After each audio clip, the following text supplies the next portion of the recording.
அன்பார்ந்த மாணவர்களே, உங்கள் அனைவருக்கும் அன்பு கலந்த வணக்கங்கள்.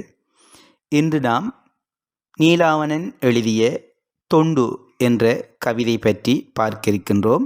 இந்த கவிதை தரம் 13 மாணவர்களுக்குடைய பகுதியாக இது காணப்படுவதை நீங்கள் அறிந்திருப்பீர்கள். இந்த தொண்டு என்ற கவிதை நீலாவணன் கவிதைகள் என்னும் நூலில் இருந்துதான் தெரிந்தெடுக்கப்பட்டிருப்பதை நாங்கள் அறிந்திருக்கின்றோம்.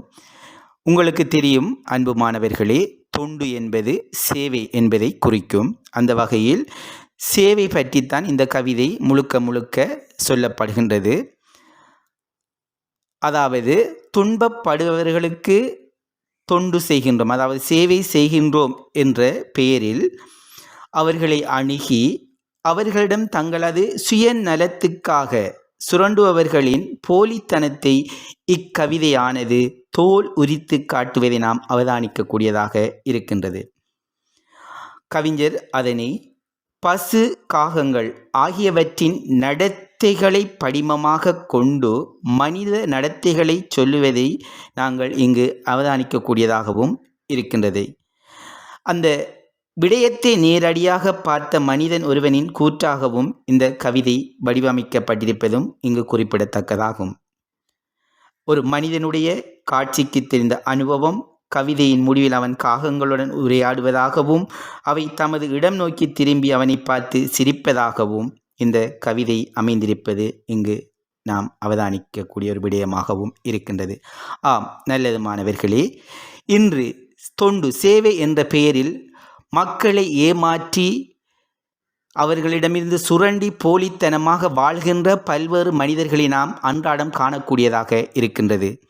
இதனை கவிஞர் நீலாவணன் பல ஆண்டுகளுக்கு முன் தொண்டு என்ற கவிதை மூலமாக மனிதர்களுடைய அந்த சுயநல நடவடிக்கைகளை பற்றி இந்த கவிதையில் அவர் எங்களுக்கு பாடியிருப்பதை நாங்கள் அவதானிக்கக்கூடியதாகவும் இருக்கின்றது. எனவே அன்பு மாணவர்களே, இந்த தொண்டு என்ற கவிதை பற்றிய விளக்கங்களையும் அதற்கான வினாக்களையும் இதனை தொடர்ந்து நீங்கள் கேட்டு அறியக்கூடியதாக இருக்கும். எனவே இந்த தொண்டு என்ற கவிதையின் மூலமாக நீங்கள் பல்வேறு இடர்பாடுகளிலிருந்தும் விடுபட முடியும் எனவும் நான் நம்புகின்றேன்.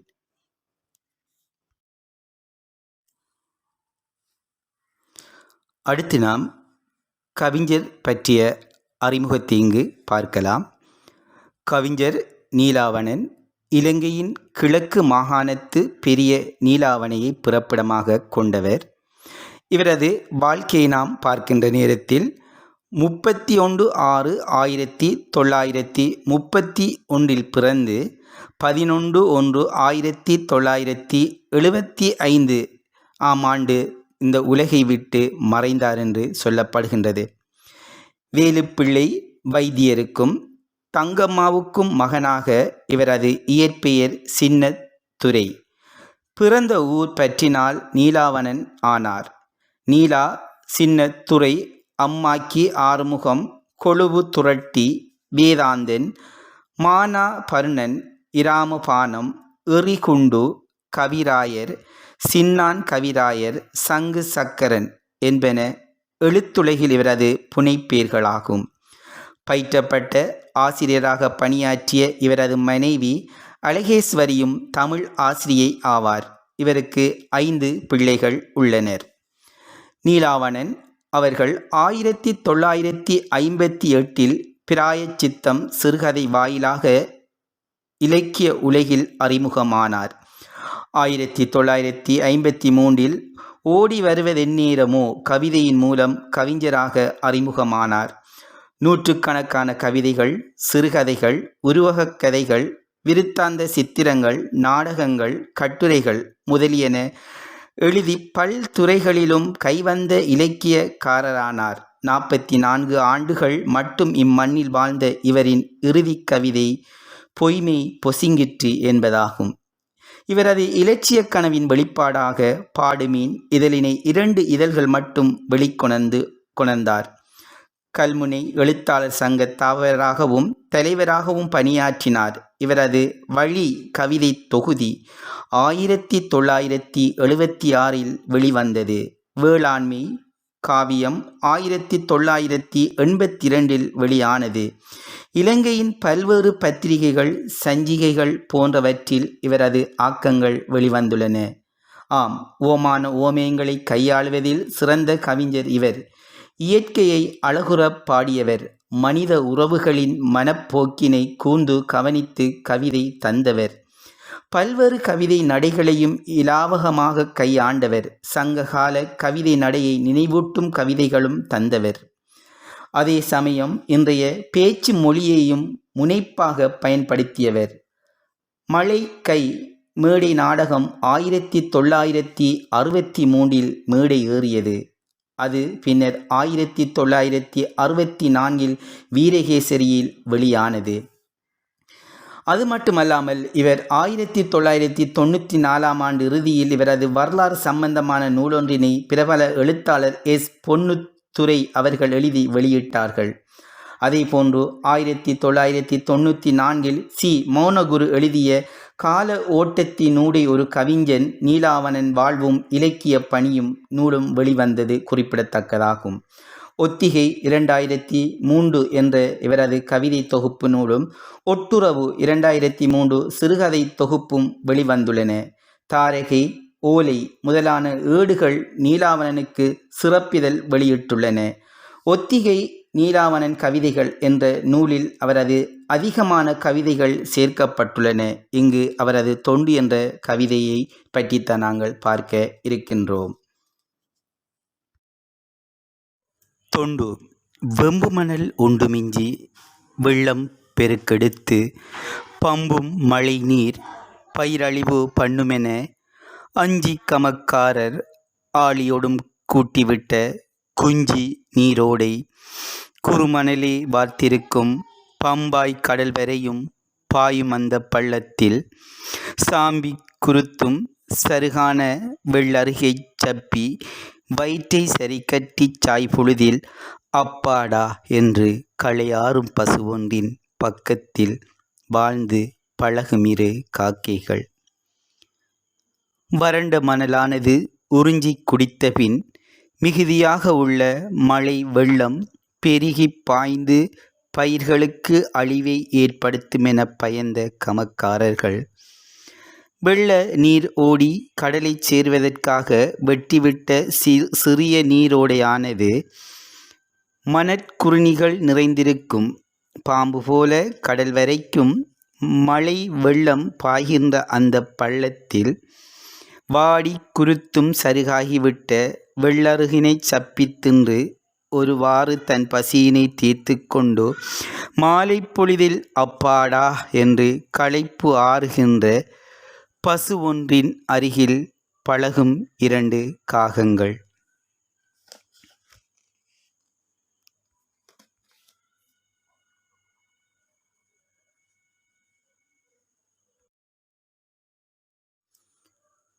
வெட்கத்தை விட்டும் விரைந்து பசு மீதில் ஏறி இறங்கி இருந்து விளையாட்டில் ஊறி உணர்ச்சியிலே ஒற்றுமையை காட்டும். ஆம், பழகுகின்ற அந்த 2 காகங்களும் வந்து வெட்கமில்லாமல் பசுமேல் ஏறி இறங்கி இருந்து உணர்ச்சி மிக்க தமது காதல் விளையாட்டில் ஒற்றுமையை காட்டிக் கொண்டிருக்கும் என்று கவிஞர் மிக அழகாக சுட்டி காட்டுகின்றார்.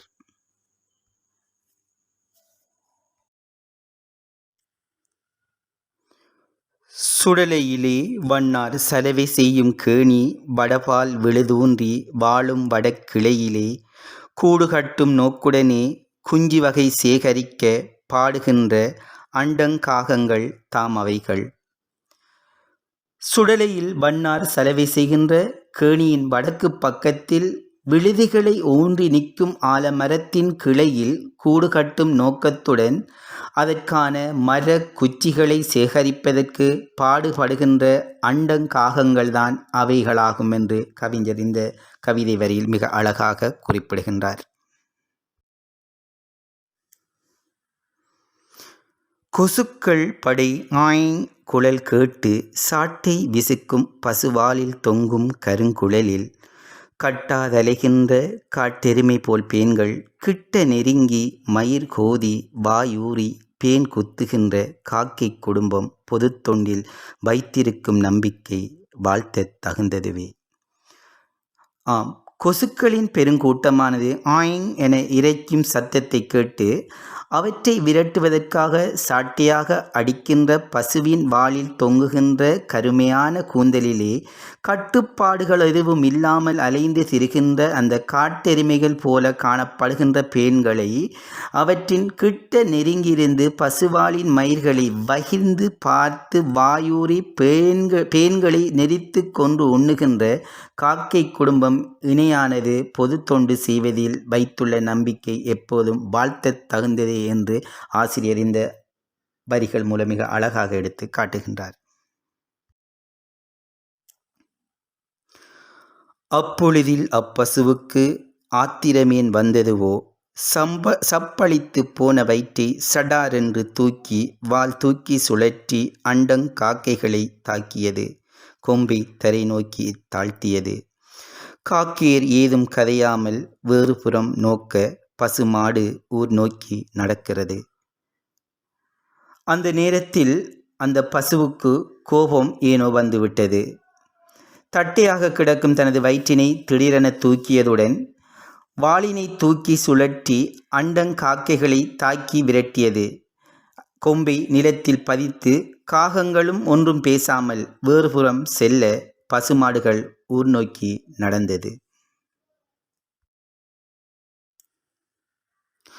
தொண்டுக்கு நன்றி துளியுமற்ற மாடிதென்று அண்டங்காகங்கள் அரைமொழியே உண்மையென எண்ணியதை ஒப்புகையில் காகங்கள் சொண்டுகளை பார்த்தேன் சுருக்கென்றது உள்ளத்தில்.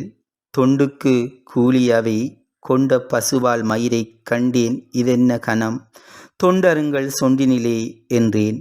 சுடலையிலே ஆலமரம் நோக்கியவை சென்று அமர்ந்து கொண்டென்னை பார்த்து சிரித்தனவே.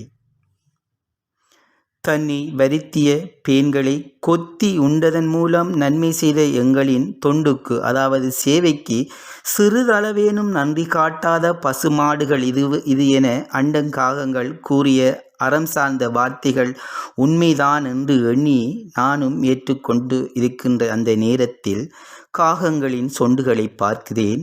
பார்த்தவுடன் உள்ளத்தில் சுருக்கென்றது. தொண்டு செய்ததற்கு கூலியாக பசுமாட்டு வாளிலுள்ள மயிர்களை அவை கொண்டு செல்வதைக் கண்டேன். இது என்ன சுமை தொண்டர்களாகிய உங்களின் சொண்டுகளில் என்றேன். சுடலையிலுள்ள ஆலமரத்தை நோக்கி பறந்து சென்று அங்கே அமர்ந்து கொண்டு என்னை பார்த்து காகங்கள் ஏளனமாக சிரித்தன. ஆம், இந்த கவிதைக்கான பொருள்கள் பற்றி நாங்கள் இப்பொழுது பார்த்தோம். இனி இந்த கவிதைக்கான வினாக்கள் பற்றி அடுத்ததாக பார்க்கலாம். அடுத்து வினாக்களுக்குரிய விளக்கங்களை பற்றி இப்பொழுது நாங்கள் பார்க்கலாம். தொண்டு எனும் கவிதையினூடாக கவிஞர் நீலாவணன் கூறுகின்ற சூழல் வர்ணனைகளை வரிசைப்படுத்துக. தொண்டு கவிதையில் காணப்படும் விலங்கு பறவைகள் பற்றிய வர்ணனைகளை வரிசைப்படுத்துக. தொண்டு என்ற கவிதையில் கவிஞர் கையாண்டுள்ள உத்தி முறைகளை பட்டியல்படுத்துக. தொண்டு கவிதையில் கையாளப்பட்டுள்ள அணிகள் பற்றி விளக்குக. தொண்டு எனும் கவிதையின் மைய கருத்து யாது? தொண்டு கவிதை எவ்வாறு வடிவமைக்கப்பட்டுள்ளது போன்ற வினாக்களுக்கான விளக்கங்களை இப்பொழுது நாங்கள் பார்க்கலாம். இங்கு நாங்கள் சூழல் வர்ணனைகளாக பார்க்கின்ற நேரத்தில் மழை பெய்ததால் வறண்ட மணலானது உறிஞ்சியது போக மிகுதியான வெள்ளம் பெருக்கெடுத்து பாய்தல், பாயும் மழைநீர் பயிரை அழிவு செய்யுமென பயந்த கமக்காரர்கள் கடலுக்கு ஓடக்கூடியதாக வெட்டிவிட்ட சிறிய வெள்ள வாய்க்கால், பாம்பு போல் வளைந்து கடல் வரையும் நீண்டுள்ள வாய்க்கால் வறண்டு கிடக்கையில் புட்களும் வாடி குருத்தும் வதங்கி கிடப்பதாக அங்கு வர்ணனை காட்டப்படுகின்றது. அத்தோடு பசுக்கள் உண்பதற்கும் பசும்புல் இல்லாமையால் வெறும் காய்ந்த வெள்ளருகே காணப்படுவது இங்கு குறிப்பிடப்படுகின்றது. சுடலையிலே வண்ணார் செலவை செய்யும் கேணி அருகே விழுதுகள் ஊன்றி வளர்ந்திருக்கும் ஆலமரம் என்ற விடயங்களை வைத்து இங்கு சூழல் வர்ணனைகள் விளக்கப்பட்டிருப்பதை நாங்கள் காணக்கூடியதாக இருக்கின்றது.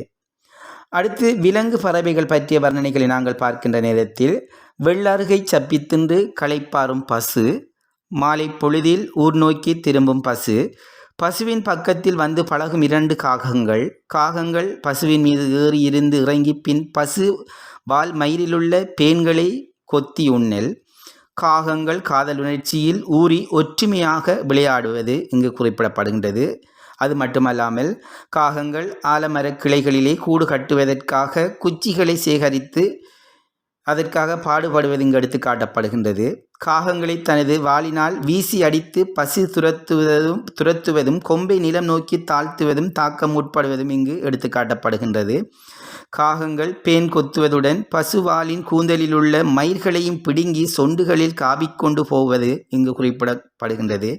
மனிதனின் கேள்விக்கு பதிலாக காகங்கள் ஆலமரக் கிளையில் அமர்ந்து கொண்டு அவனை பார்த்து ஏளனமாக சிரிப்பது போன்ற விடயங்கள் விலங்கு பறவைகள் பற்றிய வர்ணனைகளாக இங்கு காட்டப்படுகின்றது.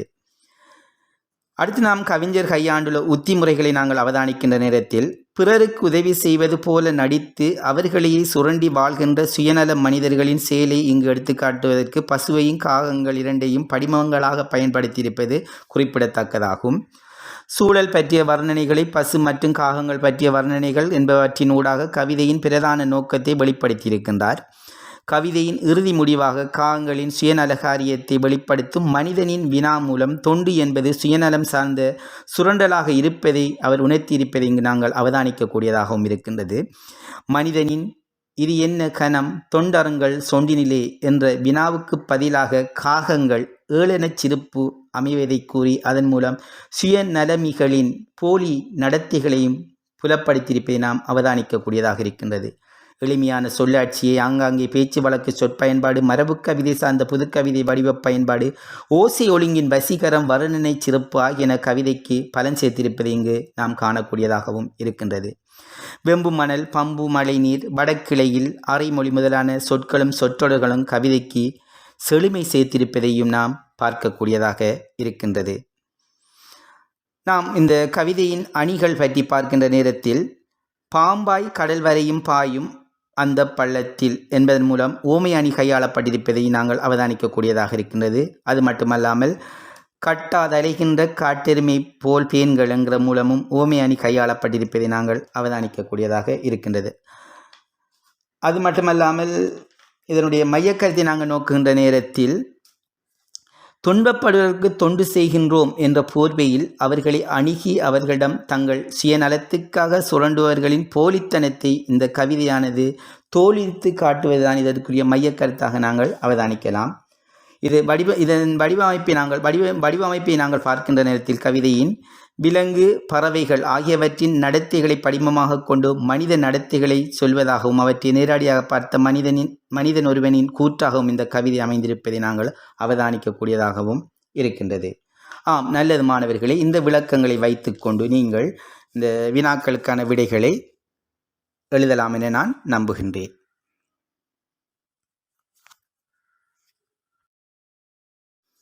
அடுத்த வினா பகுதி பொருத்தமானவற்றுடன் இணைக்குக என்ற பகுதி இங்கு உங்களுக்கு தரப்பட்டிருக்கின்றன. வெம்பு மணல் என்று சொன்னால் வறண்ட மணல் என்றும், விரும்பு மணல் என்றும், பம்பு என்றால் பாயும் என்றும், குறுமணல் குறுனி மணல் என்றும், சாம்பி என்றால் வாடி, வடக்கிளை ஆலமர கிளை, சப்பளித்த தட்டை ஆகிய அரைமொழி கூறுகின்ற வார்த்தை, ஒப்புகை ஏற்றுக்கொள்ளல் அல்லது ஒத்துக்கொள்ளல், கணம் சுமை என பொருள்படும். இந்த விளக்கங்களை வைத்துக்கொண்டு பொருத்தமானவற்றுடன் இணைக்குக என்ற வினாப்பகுதிகளுக்குரிய விடைகளை நீங்கள் இனங்கண்டுகொள்ள முடியும் என்று நான் நம்புகின்றேன். வெம்பு மணல், பம்பும், குறுமணல், சாம்பி, வடக்கிளை, சப்பளித்த, அரைமொழி, ஒப்புகை, கணம், தட்டையாகி, வறண்ட மணல், விரும்பு மணல், வாடி, சுமை, குறுனி மணல், கூறுகின்ற வார்த்தை, ஆலமரக்கிளை, பாயும், ஏற்றுக்கொள்ளல், ஒத்துக்கொள்ளல். இந்த விளக்கங்களை எல்லாம் வைத்துக்கொண்டு நீங்கள் இந்த வினாக்கான விடைகளை இலகுவாக கண்டுகொள்ளலாம். அடுத்த வினா பகுதி சரியான விடையின் கீழ் கோடிடுக. இந்த சரியான விடையின் கீழ் கோடிடுக என்ற வினா பகுதியிலிருந்து உங்களுக்கு 3 வினாக்கள் வழங்கப்பட்டிருக்கின்றன. இந்த 3 வினாக்களில் முதலாவது வினாவாக இந்த கவிதையில் எவற்றை படிவமாக கொண்டு கவிஞர் கவிதையை பாடி வடிவமைத்துள்ளார் என்று முதலாவது வினா உங்களுக்கு அமைந்திருக்கின்றது. அதற்கான விடையை நீங்கள் இலகுவாக கண்டுகொள்ள முடியும். கமக்காரர்கள் அஞ்சுவதாக கவிதையில் கூறப்படும் காரணமாக அமைந்த சரியான கூற்று எது என்ற வினாக்குரிய விடையை நீங்கள் உங்களுக்கு 4 விடைகள் தரப்பட்டிருக்கின்றன. இந்த விடைகளிலிருந்து சரியான கூற்றை நீங்கள் தெரிவு செய்யக்கூடியதாகவும் இருக்கின்றது. கட்டாதலைகின்ற காட்டெருமை போல் பேன்கள் என்ற வரியில் கையாளப்பட்டுள்ள அணி பற்றி உங்களுக்கு 3வது வினா அமைந்திருக்கின்றது.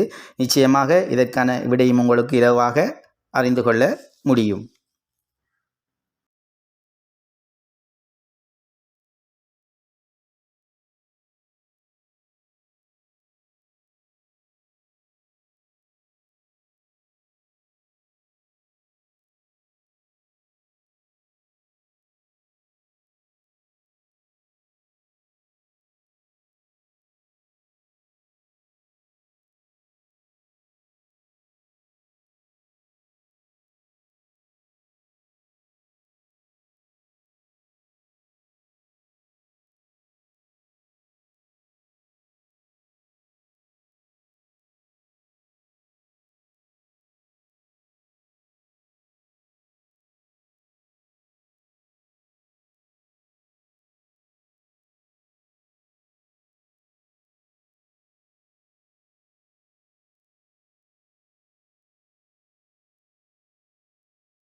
ஆம், நல்லது மாணவர்களே.